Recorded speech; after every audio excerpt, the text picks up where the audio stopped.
Nicolae Ceausescu fue el último dictador comunista de Europa. Pero su régimen fue mucho más que una dictadura comunista.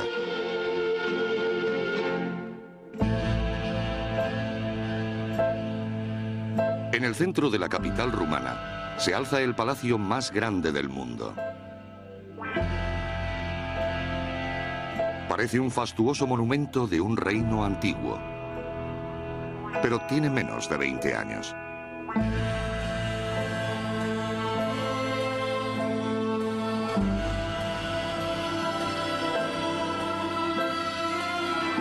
Rumanía es uno de los países más pobres de Europa.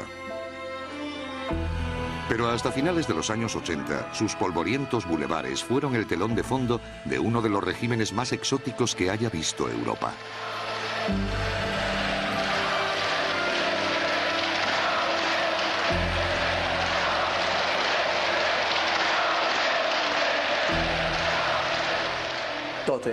Era teatro, un gran teatro. 22 millones de espectadores aplaudiendo. Nos apodábamos los aplaudidores. Solo había un artista, o quizá dos, una pareja.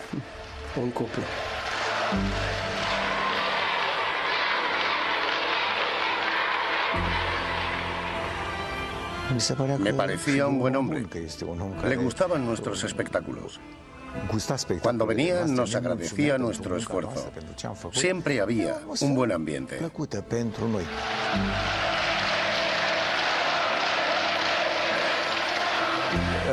No se deben sacar conclusiones precipitadas. El tiempo confirmará su lugar en la historia. No puedo negar la grandeza de Ceausescu.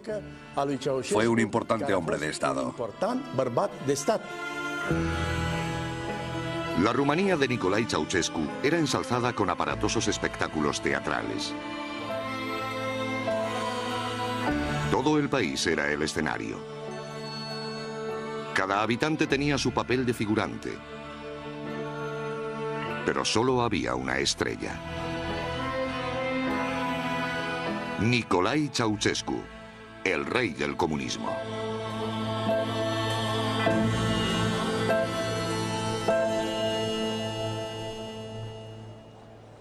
El 21 de agosto de 1968, un joven e inexperto líder comunista organizaba una manifestación que transformaría su poder político.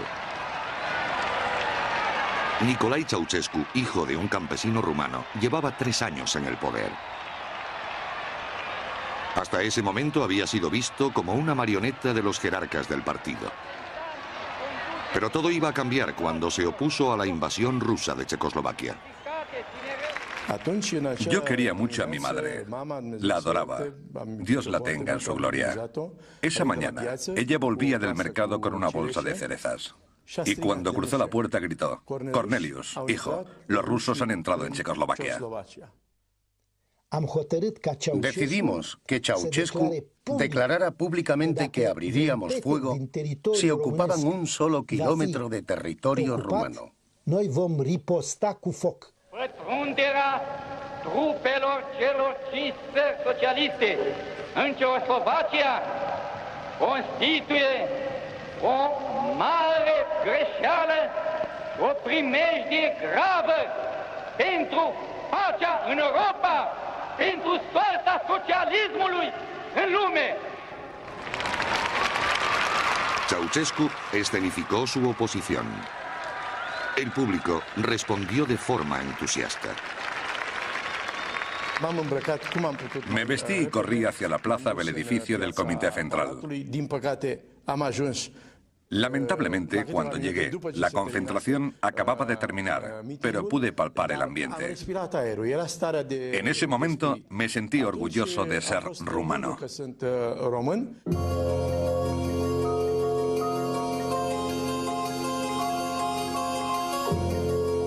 La oposición de Ceausescu a Moscú le lanzó a la escena internacional. Los líderes del mundo llegaron a Bucarest.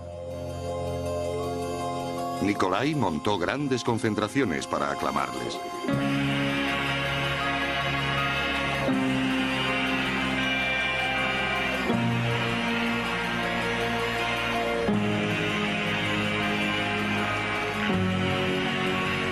Fue un espectáculo increíble, pero en el fondo era algo más que un espectáculo.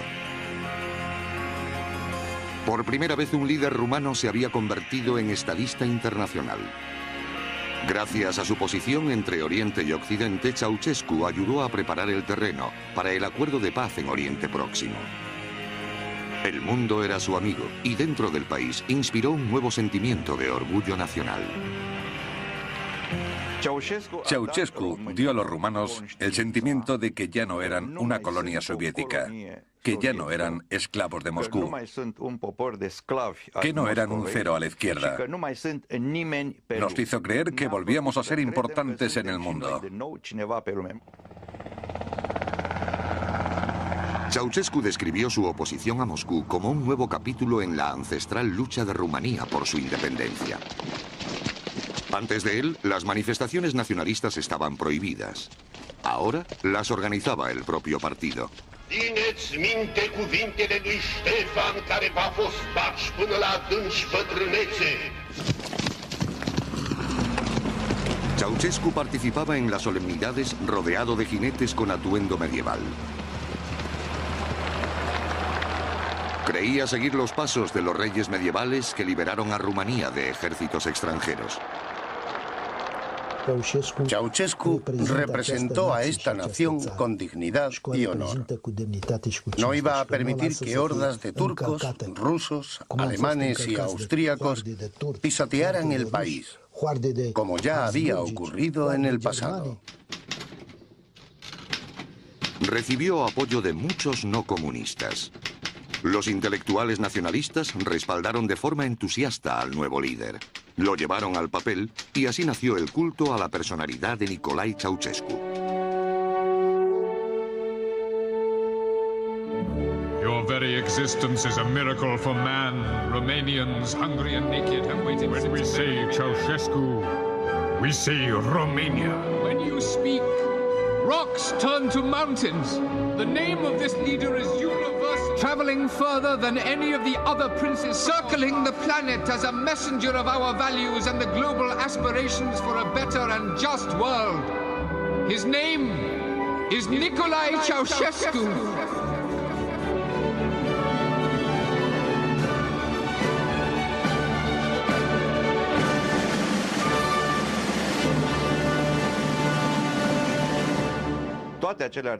Todas las loas que le compuse tenían un propósito muy concreto.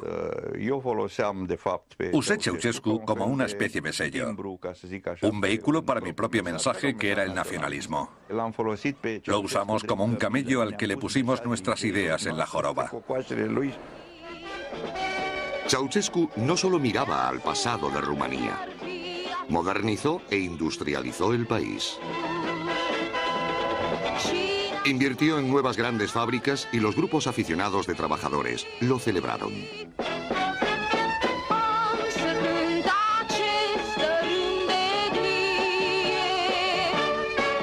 Los empobrecidos campesinos fueron trasladados a bloques de apartamentos recién construidos.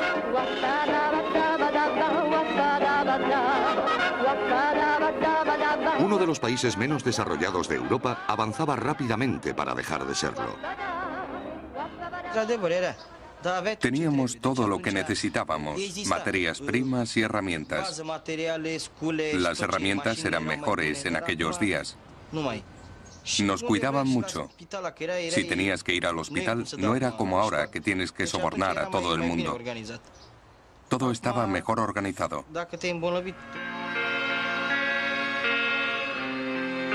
Los comunistas encargaron a numerosos artistas rumanos que pintaran retratos de su líder.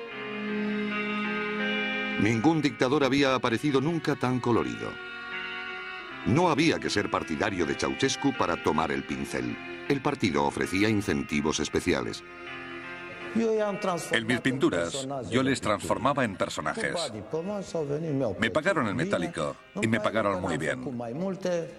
Me arrepiento de no haberlo hecho más a menudo. Quizás habría ganado más dinero. Si hubiera vivido en el desierto del Gobi, en el planeta Marte, en Occidente o bajo el comunismo, habría pintado de la misma manera. Cualquier cliente es bienvenido. No me interesa cuál es su política o de qué estado sea jefe. Necesito dinero porque aunque el artista pueda vivir con poco, el arte muere sin dinero.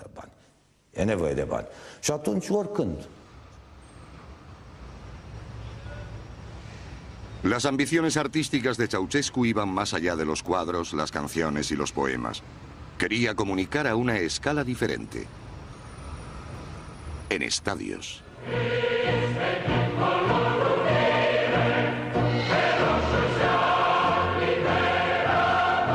Se inventó un nuevo tipo de teatro político. Combinaba las artes escénicas con las manifestaciones de masas. Toda la población rumana se convirtió en miembro de un espectáculo sobre sí misma. Estas representaciones servían a un propósito político. El mensaje que queríamos dar a la oposición era que apoyaran al Partido Comunista. Nos dirigíamos a las personas con lemas, con ideas, como estamos construyendo una nación.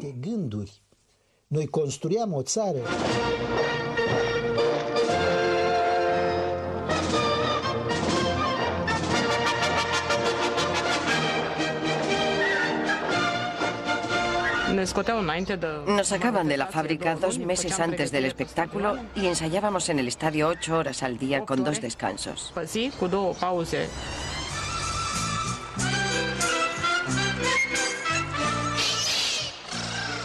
No había espectáculo o demostración en los que no actuara. El 23 de agosto, su cumpleaños, o el 1 de mayo, el Día del Trabajo. El 1 de junio, el Día del Niño, y el 2 de mayo, el Día de la Juventud. No pasaba un mes sin que participara en una de esas representaciones.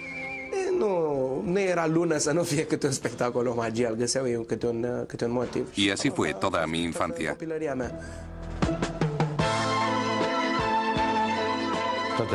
Todo tenía que ser hermoso y con mensaje político. La cosecha tenía que ser grande. Los trabajadores tenían que trabajar contentos. Todo se expresaba con coreografía.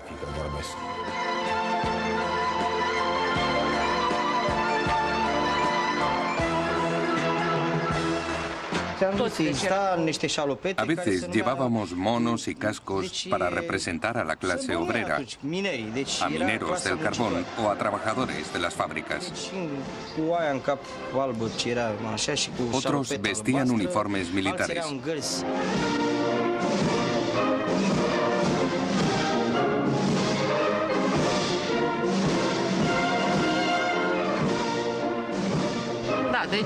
Recibíamos cartulinas numeradas del 1 al 5. Cuando decían un número en voz alta, las levantábamos y aparecía una imagen. Por ejemplo, la cara de Elena Ceausescu.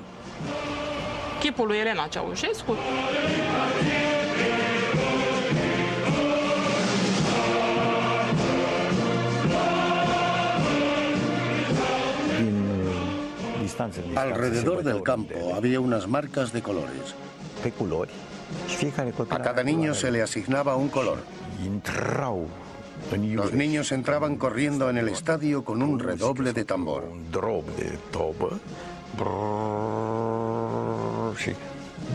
Cuando sonaba la señal se agachaban y se podía leer su nombre.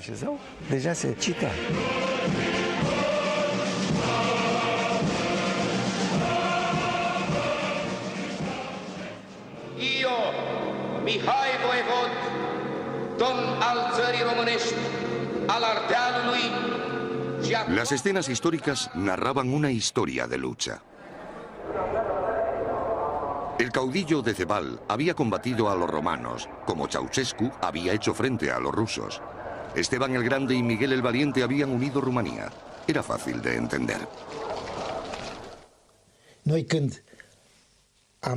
Cuando nos referíamos a Esteban el Grande y a todo el territorio que gobernó, queríamos enviar un mensaje claro. Era un mensaje dirigido a la Unión Soviética. Compuse varios espectáculos de temas históricos. Los viejos generales rumanos lloraron durante la representación.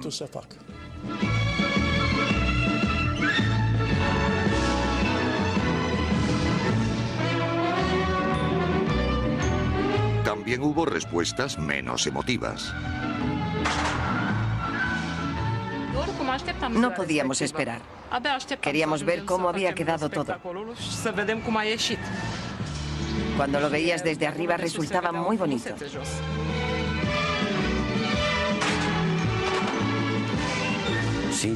En honor a la verdad, disfrutaba mucho de aquellos espectáculos. Tomábamos el sol y comíamos juntos. Era muy bonito.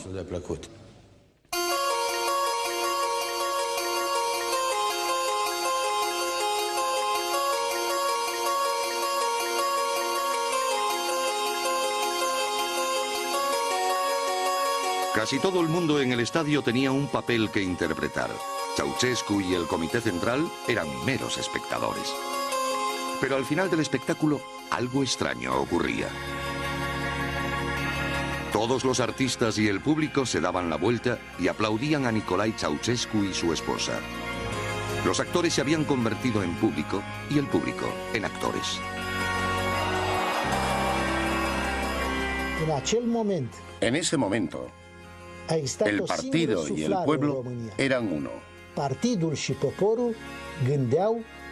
Pensábamos y respirábamos juntos. El liderazgo de Ceausescu reflejaba el talante del pueblo y disfrutábamos de un apoyo completo.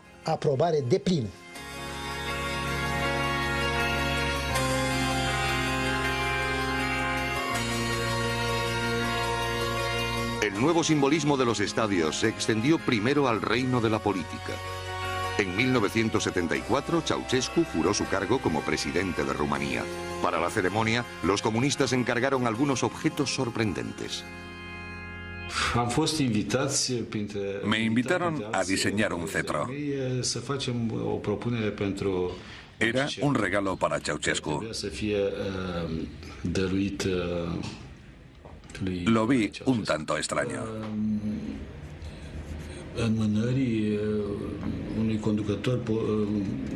Sobre todo por regalarle un cetro a un líder comunista. Al final acepté. Echaba de menos los días en que Rumanía era un reino. În nume de Marii Adunări Naționale, vă rog să primiți simbolurile demnității și prestigiului, ale puterii de stat, ale autorității suverane a poporului român, ale voinții sale de a se dezvolta liber și independent pe calea socialismului și comunismului.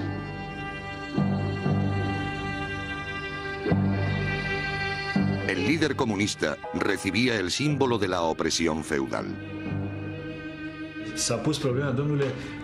El problema era que no se le podía entregar directamente en mano, ni siquiera envuelto en papel. Decidimos hacer un estuche de presentación. Lo forramos de terciopelo y moldeamos el interior para que el cetro encajara exactamente.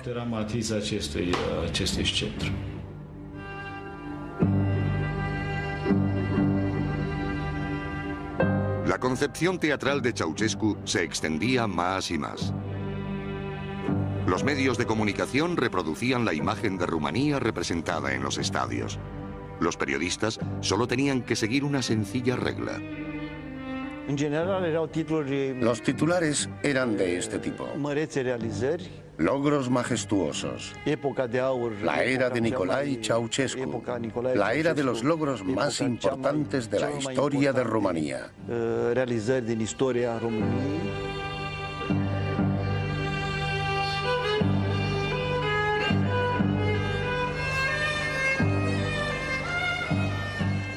Su mesa de trabajo era todo el país. Todos sus logros tenían que converger en la cima de la pirámide.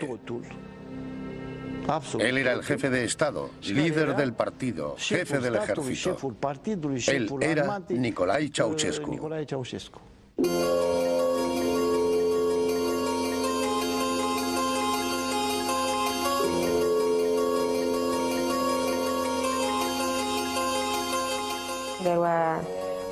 Había 12 o 14 correctores. Teníamos que trabajar en turnos.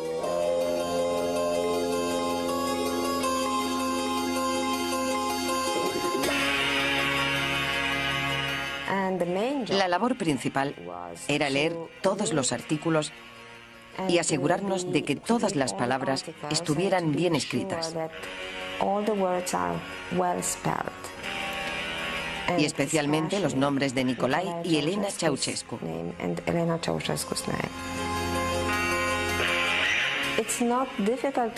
No es difícil de hacer, pero sí lo es leer la misma palabra 40 veces en una página.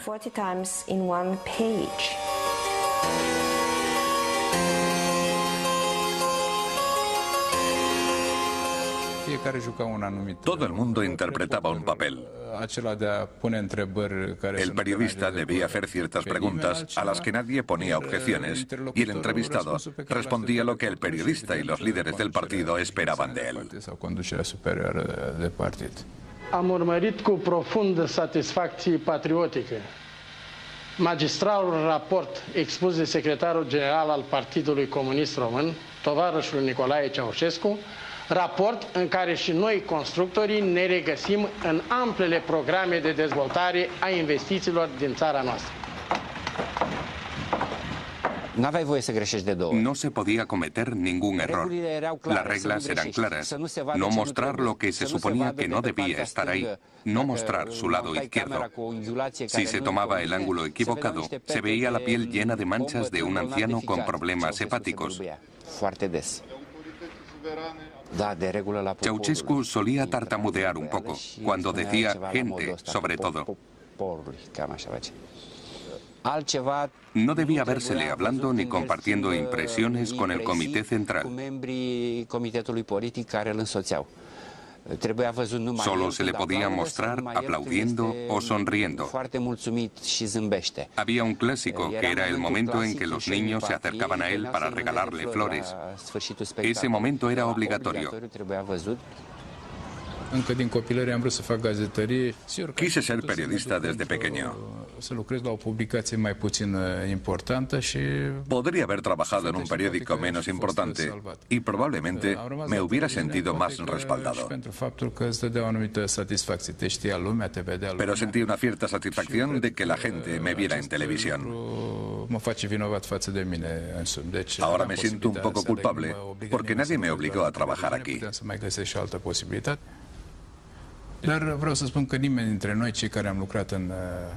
Todos los que trabajamos en el aparato de propaganda fuimos un poco cómplices.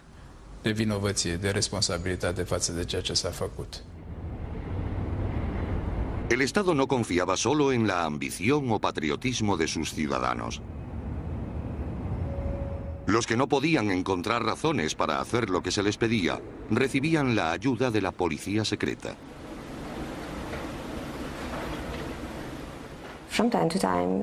De vez en cuando se escapaban erratas. En lugar de su nombre, Nicolae, se colaba Nicolae. Y en rumano eso es algo pornográfico.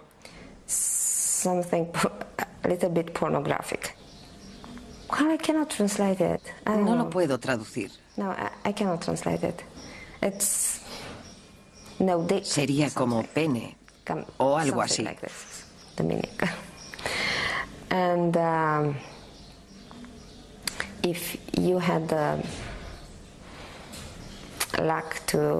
Si tenías la mala suerte de cometer tal error, podías estar seguro de que la policía te interrogaría. A ti y a todos los demás para comprobar si lo habías hecho a propósito.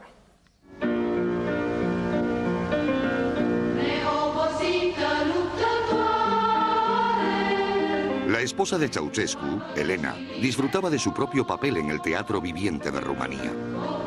Había dejado el colegio a los 14 años con buenas notas en costura. Pero los medios de comunicación rumanos se vieron forzados a darle un toque más intelectual.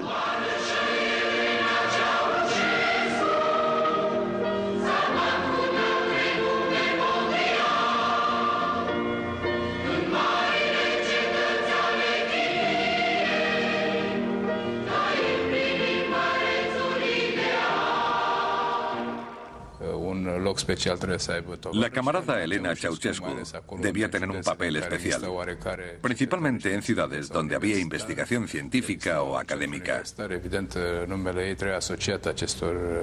Su nombre debía ir asociado a la ciencia, la educación y la cultura. No se podía decir simplemente la camarada Elena Ceausescu. Había que utilizar la famosa expresión científica de fama mundial.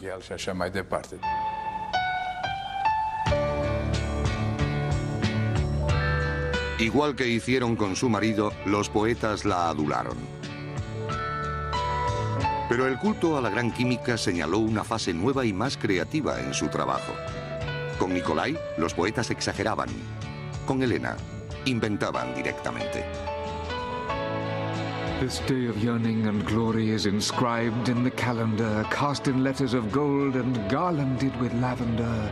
For this is the day on which Romania gave birth to a woman we all know is without equal on earth. Soy culpable de haberle compuesto algunos poemas. Pero no fue por mi carrera.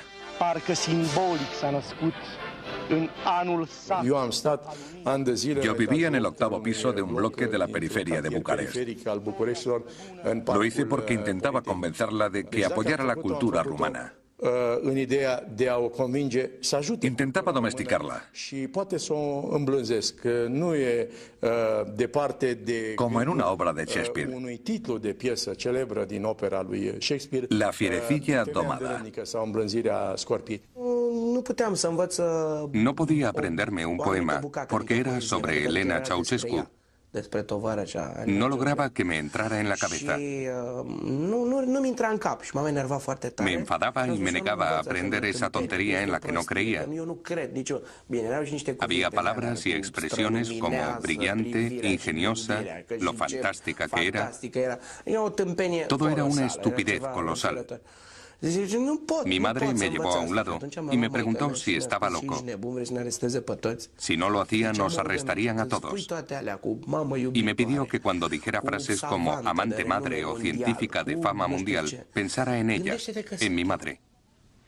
Lângă marea lui iubire pentru om și pentru țară, e tovarășa Elena Ceausescu, militant și om de știință, ce în lupta comunistă și-a pus viața cu credință, devenind, prin fapta vieții, eroină legendară. Solo un país en el mundo honra a su jefe de Estado con una pompa y boato que rivalizó con la de Rumanía. En 1978, el gobierno británico invitó a Ceausescu. Dijo que si iba a Gran Bretaña sería solo en visita de Estado. Quería ser bien tratado. Prințul Charles al țării Galilor, Wales, prințesa Anne, prințesa Margaret, ducele și ducesa de Kent. Guardo un comentario en un trozo de papel que quizá merezca la pena recordar.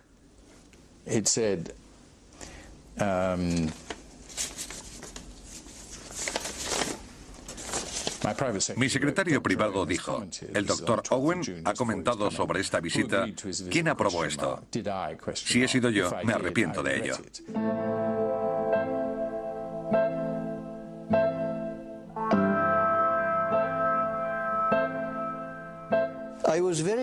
Yo estaba muy nervioso cuando salimos de la estación Victoria y había que hacer el trayecto en el carruaje.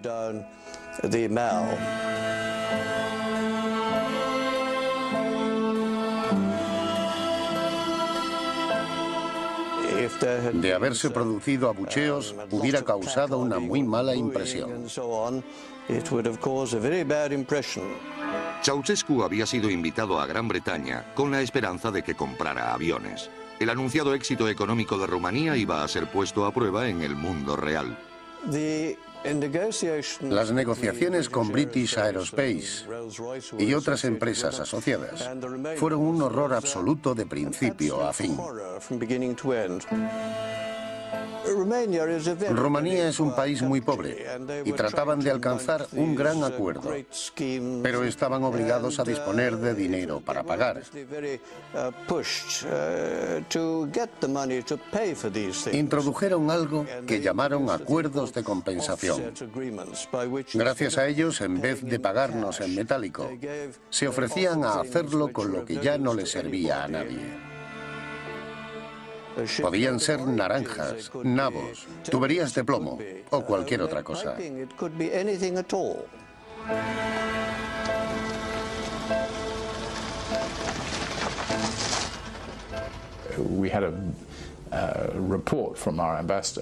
Nos llegó un informe de nuestro embajador en el que nos dejó absolutamente claro que era el peor régimen dictatorial del mundo.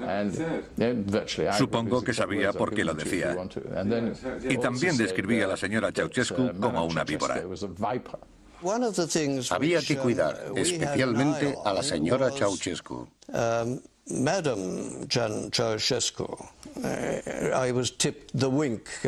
Bucarest me habían dicho que había que tenerla contenta.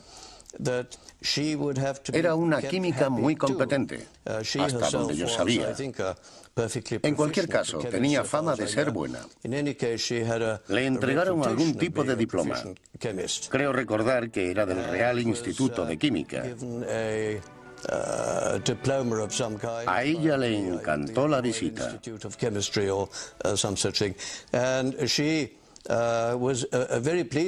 Él estaba encantado de que ella fuera feliz. Y nosotros estábamos felices de que ella estuviera encantada.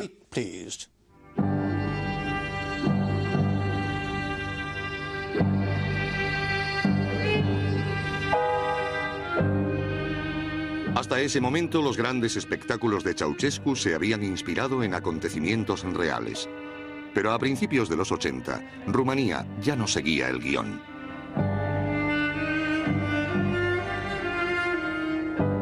Las nuevas fábricas se habían quedado obsoletas. La crisis del petróleo encarecía la energía. Había escasez de alimentos y cortes de electricidad. Pero también había una solución: reescribir la realidad.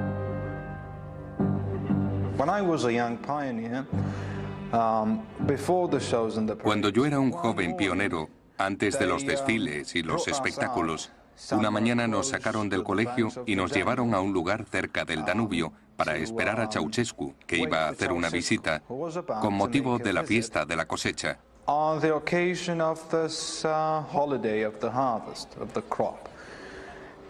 Nos tuvieron esperando hasta las 6 de la tarde,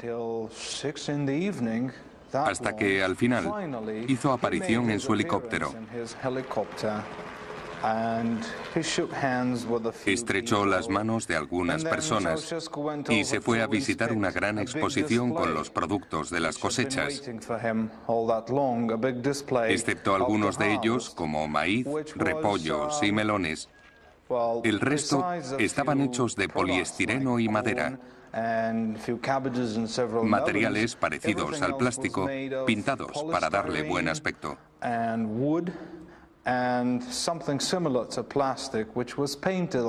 Había queso de poliestireno, salami de madera y otras cosas hábilmente pintadas. La gente llevaba 3 días seguidos ensayando esta visita. La mayoría de los productos de verdad se habían podrido por el calor. Y por otra parte, en aquel momento no se podía ver ninguno de estos productos en las tiendas. Nos hubiera gustado ver qué habría pasado si hubiera querido probarlos o los hubiera tocado con sus manos.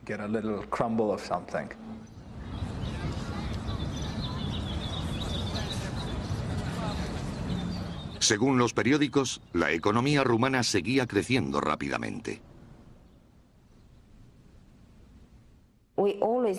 Sabíamos que las estadísticas no eran ciertas. Era obvio.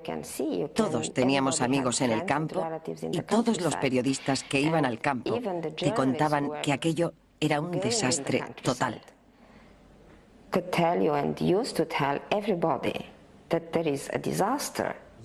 ¿Se podía confiar en las estadísticas que daba Ceausescu en los años 80? ¿Qué estadísticas? ¿Por qué basarlo todo en estadísticas? Si alguien pregunta si eran reales, le diría que había que basarse en hechos. No había suficiente agua para lavarnos.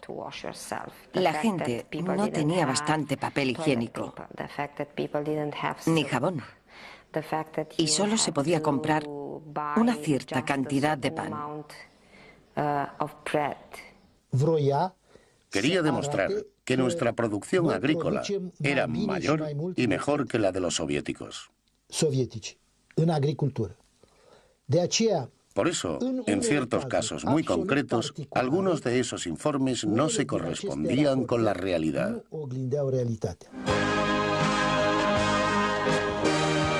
En los años 80 los espectáculos se multiplicaron y se hicieron más complejos. En aquellos tiempos difíciles, la cúpula comunista los miraba con otros ojos. En su día habían sido un instrumento de persuasión. Ahora eran una fuente de consuelo. En honor a la verdad, creo que a una gran parte de la población le gustaban esos espectáculos. Eran de buen gusto. En ellos trabajaban los mejores directores, lo mejor del teatro y los mejores poetas.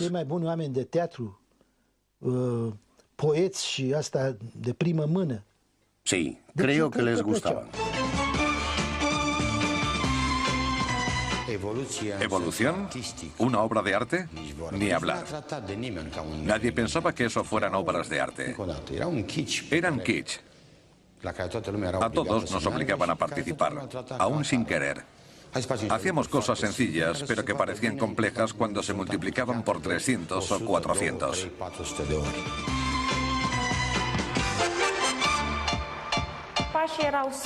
Los pasos eran muy sencillos. Íbamos segando así.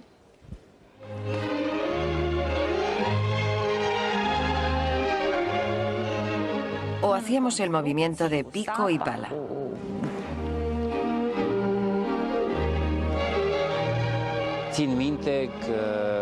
El 23 de agosto se hizo una escenificación sobre Decebal y Trajano. Trajano tenía que matar a Decebal. Cuando vi el ensayo empecé a pensar cómo podría emitirlo por televisión. En el momento en que el actor clava su espada a Decebal, hice un plano abierto para que la gente no viera el horror de esa escena. Y no digo horror porque fuera violenta, sino porque actuaba muy mal.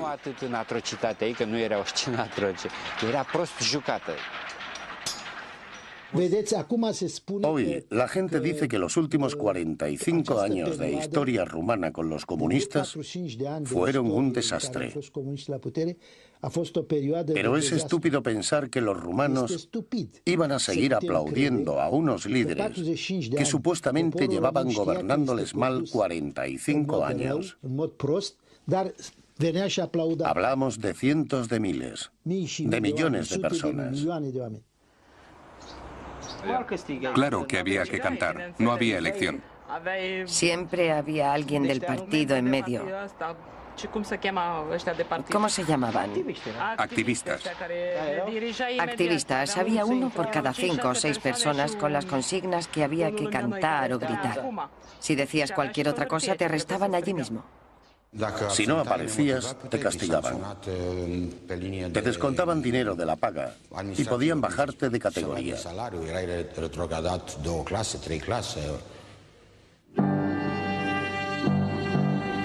Rumanía vivía una catástrofe económica. Pero, ¿de quién era la culpa? Ceausescu decía que de los extranjeros, concretamente de los bancos internacionales que no le prestaban dinero. Él tenía la solución. Había que exportar productos agrícolas para pagar la deuda externa de Rumanía, que ascendía a 10.000 millones de dólares. En el país, los estantes de los supermercados estaban vacíos. Los rumanos demostraron valor. Cuando el mundo financiero intentó asfixiarnos, nos apretamos el cinturón, pasamos hambre y pagamos. Era una guerra por la dignidad. Una guerra porque los países se levantaran y demostraran que podían ser autosuficientes. No ser asfixiados por la globalización que ahora está ahogando el planeta. Los rumanos fuimos los primeros en empezar la lucha. En el pasado luchamos contra el imperialismo otomano y soviético, ahora contra la globalización.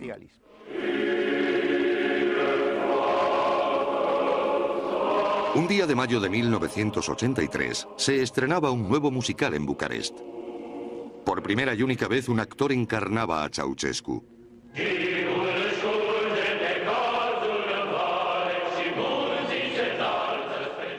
Yo interpretaba a Ceausescu. Tuve largas conversaciones con un director de teatro que me dijo que él llegó a creer en el comunismo. Creyó estar construyendo el socialismo en Rumanía y lo hizo con el corazón. Intenté imaginarme a mí mismo en esa situación para meterme en el personaje.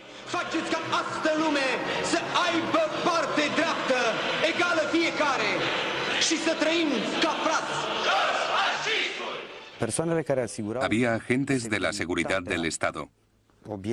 Todos necesitaban un pase para entrar y te cacheaban en la entrada. Empezaron a confundirme con el personaje que estaba interpretando. Eso me estresaba y comencé a volverme paranoico. Cuando llegaba, los agentes de la seguridad me hacían el saludo militar. Había un grupo de bailarinas a las que conocía de un trabajo anterior. Una de ellas era buena amiga mía. Un día salimos a fumar un cigarrillo durante un descanso y se sentó en mis rodillas. Fumamos y volvimos a entrar. Entonces vino un coronel y me dijo que tuviera un poco más de cuidado. Porque yo no era como los demás. Y era una vergüenza que al camarada Ceausescu se le viera con una bailarina en el regazo, porque se podía malinterpretar la situación.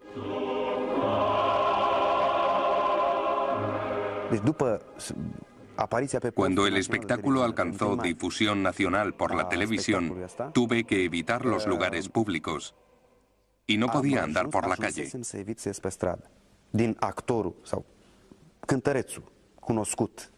Había pasado de un actor y cantante desconocido para la mayoría del público a ser el gran Ceausescu. Algunas personas me miraban con repulsión por la calle.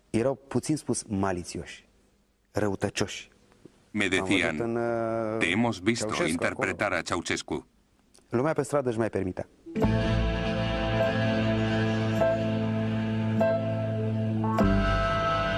Transcurrían los 80 y la vida no mejoraba en Rumanía.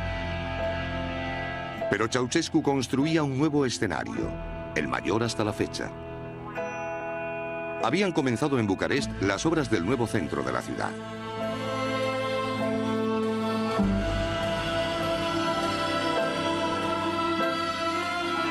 Fueron destruidos muchos edificios históricos. Otros se trasladaron de lugar. A menudo creíamos que demolerían o trasladarían la iglesia. Porque cuando Elena o Nicolae Ceausescu planeaban pasar por aquí, enviaban un agente de la seguridad del Estado. Venía y nos ordenaba que no rezáramos dentro o fuera de la iglesia y que no tocáramos las campanas. Ordenaba cualquier cosa. Finalmente, en 1986, Nicolae Ceausescu decretó que la iglesia debía desplazarse 23 metros más atrás y que se construyera un bloque de apartamentos alrededor para que no pudiera ser vista desde la calle.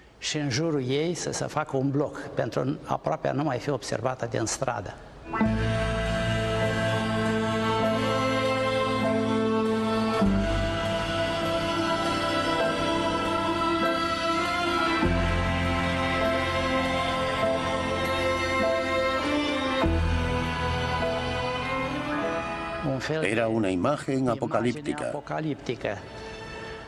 Había excavadoras en las verjas de la iglesia. Había hordas de obreros y montones de escombros.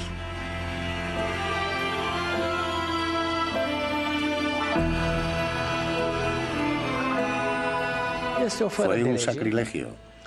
Deseé que nuestro Señor impusiera a Ceausescu el castigo que finalmente recibió.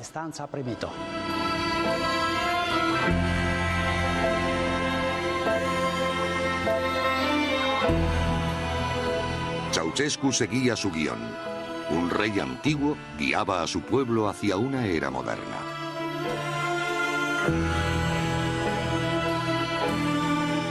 En el nuevo mundo del dictador, los campesinos serían trasladados a bloques de apartamentos, mientras él vivía en un inmenso palacio, el mayor del mundo.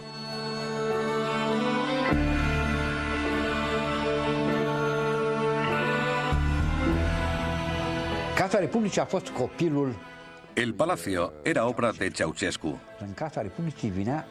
Llegaba a visitarlo hasta 3 veces al día, incluso los domingos. Se consideraba constructor y diseñador de esta edificación faraónica. El palacio de Ceausescu estaba cerca de nuestra casa. Vivíamos en casas antiguas y eso le sorprendió mucho. Dijo que parecíamos un poblado de gitanos. Entonces nos dijeron que las iban a demoler. No quedó un centímetro del palacio sin adornos. Se decoró tanto como fue posible. Los costes no importaban. No hay un solo objeto importado en el edificio. Todo se hizo en el país. Si necesitábamos un solo objeto del extranjero, construíamos una fábrica para hacerlo, porque no nos estaba permitido importar nada. La idea era demostrar que los rumanos podíamos hacer lo mismo que el resto de los europeos sin su ayuda. Dijeron que nos iban a conceder un apartamento de 2 habitaciones para 3 personas y que podríamos ser vecinos de la ciudad. Cualquiera podría haber entendido los planos arquitectónicos, pero ellos no. Lo que se construía un día, lo demolíamos al siguiente y lo cambiábamos y reconstruíamos después. Eso fue así siempre. Hubo algunas escaleras que se cambiaron, se demolieron 2 veces y finalmente se volvieron a construir. Ninguno de los apartamentos tenía la fontanería de los baños. Detrás de cada bloque había una letrina exterior, una para cada planta. Era como estar en el campo. Los ancianos no podían andar tanto, así que se veían obligados a hacer sus necesidades en un cubo que teníamos que sacar por las mañanas. Hicimos la tercera alfombra más grande del mundo. Puesta en el suelo, era tan pesada que no se podía enrollar.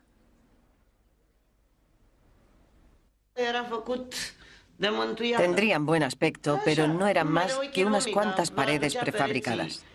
Cuando traspasabas la puerta, era como estar en un teatro de marionetas. Trataban el palacio como si fuera un teatro, el lugar de una gran representación. Porque en un teatro no hay nada real.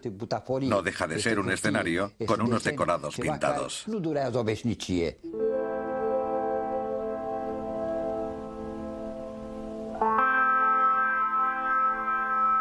Los rumanos llevaban mucho tiempo viviendo sin agua corriente, calefacción o electricidad. Hacían colas para todo.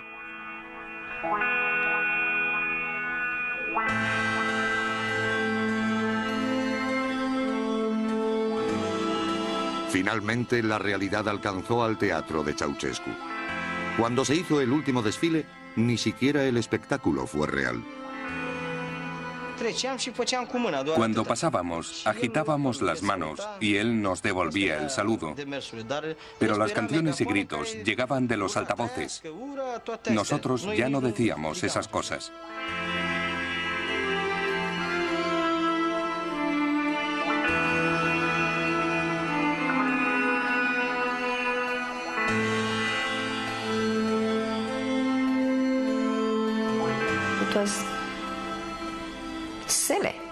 Fue absurdo. Una tontería. Todo estaba en una cinta. Nadie aplaudía ni gritaba nada. Todo era grabado. Estábamos llenos de ira. Hacíamos cola toda la noche para comprar carne. Y al día siguiente teníamos que ir a adorar a nuestros líderes.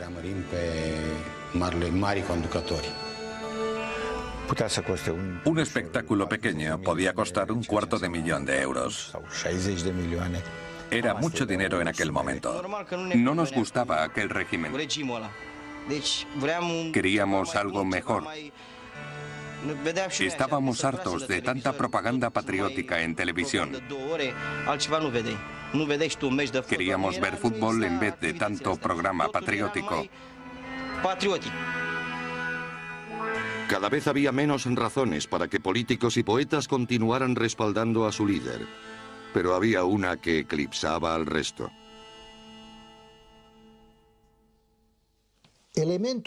Lo que me convenció para quedarme en el gabinete de Ceausescu en aquel momento fue que tuvo el valor de representar a Rumanía con dignidad y que se opuso a la hegemonía soviética hasta el último momento. No creo que Ceausescu mantuviera a los rusos a raya. Y tampoco me importa porque si me fijo en Hungría, Checoslovaquia o incluso Bulgaria, creo que la ocupación rumana fue peor que la rusa. Si el país hubiera estado ocupado esos 50 años por los rusos,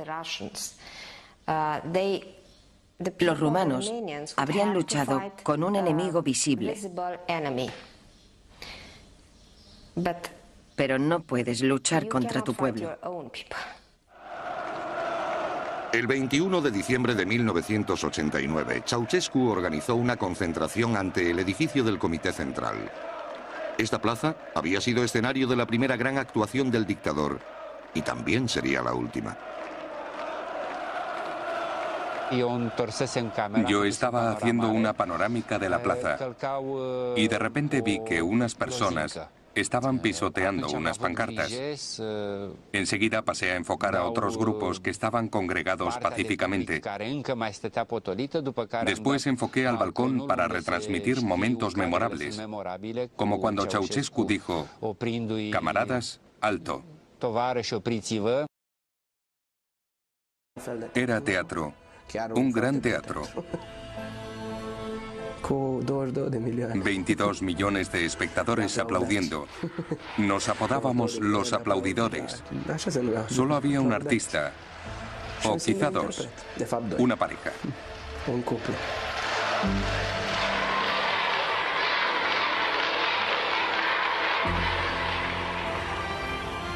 Me parecía un buen hombre. Le gustaban nuestros espectáculos. Cuando venía nos agradecía nuestro esfuerzo. Siempre había un buen ambiente.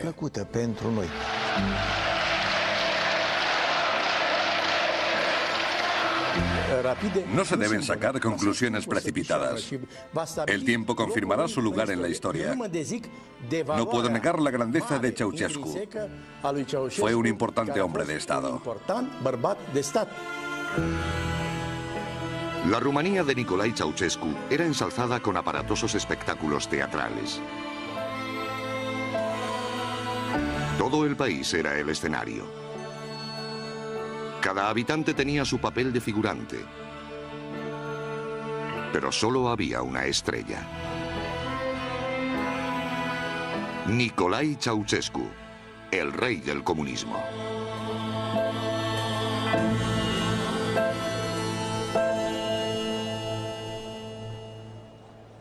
El 21 de agosto de 1968, un joven e inexperto líder comunista organizaba una manifestación que transformaría su poder político. Nicolae Ceausescu, hijo de un campesino rumano, llevaba 3 años en el poder.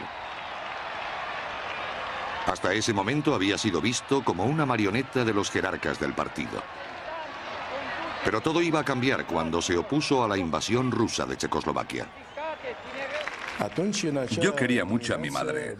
La adoraba. Dios la tenga en su gloria. Esa mañana, ella volvía del mercado con una bolsa de cerezas. Y cuando cruzó la puerta gritó: Cornelius, hijo, los rusos han entrado en Checoslovaquia. Decidimos que Ceausescu declarara públicamente que abriríamos fuego si ocupaban un solo kilómetro de territorio rumano. Pătrunderea trupelor celor 5 țări socialiste în Ceoslovacia constituie o mare greșeală, o primejdie gravă pentru pacea în Europa, pentru soarta socialismului în lume. Ceausescu escenificó su oposición. El público respondió de forma entusiasta. Me vestí y corrí hacia la plaza del edificio del Comité Central. Lamentablemente, cuando llegué, la concentración acababa de terminar, pero pude palpar el ambiente. En ese momento me sentí orgulloso de ser rumano.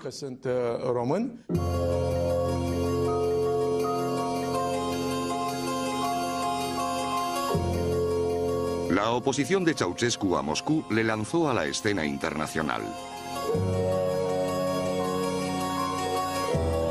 Los líderes del mundo llegaron a Bucarest. Nicolai montó grandes concentraciones para aclamarles.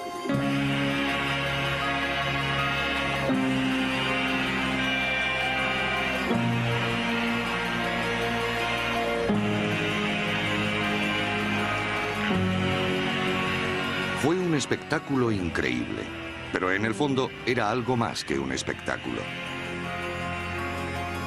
Por primera vez un líder rumano se había convertido en estadista internacional.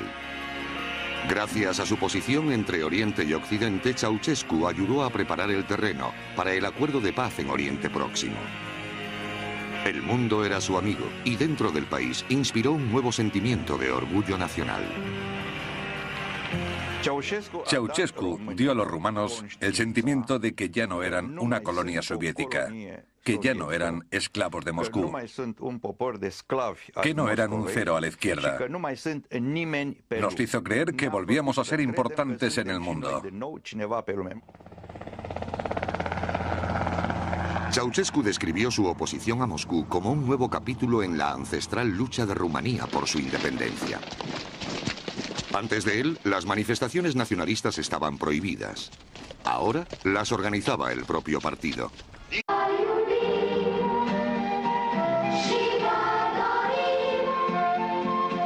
Nicolae Ceausescu fue el último dictador comunista de Europa. Pero su régimen fue mucho más que una dictadura comunista.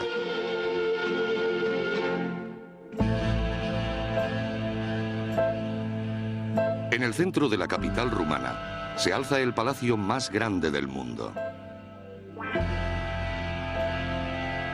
Parece un fastuoso monumento de un reino antiguo, pero tiene menos de 20 años.